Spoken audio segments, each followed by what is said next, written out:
চড়াই উতরাই আমাদের জীবনের অঙ্গ, সেটা সংসার জীবন হোক কিংবা কর্মক্ষেত্র। উভয় ক্ষেত্রেই সঠিকভাবেই নিজেকে প্রস্তুত করলে সাফল্য আসতে বাধ্য। এমনই এক কঠিন অধ্যাবসার মধ্য দিয়ে আমার কর্মজীবন প্রবেশের শপথ গ্রহণ। ভারতের সংবিধানের প্রতি আমি অকপট শ্রদ্ধা, আনুগত্য ও নিষ্ঠা পোষণ করিব। ভারতের সার্বভৌমত্ব ও অখণ্ডতা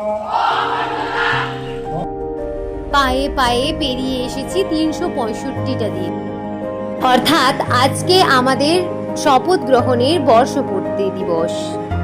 ফেলে আসা সেই দিনগুলো আজ স্মৃতিপটে উজ্জ্বল।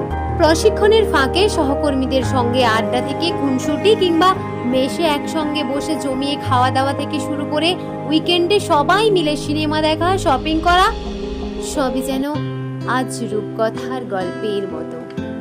যদি সেই জাদুর কাঠি ছোঁয়া দিয়ে কিংবা টাইম মেশিনে চেপে ফিরতে পারতাম, খুব মজা হতো। কিন্তু বাস্তবের মাটিতে তো তা সম্ভবই নয়। তাই অতীতকে সঙ্গে নিয়ে বর্তমানের পথে এগিয়ে চলার নামই জীবন।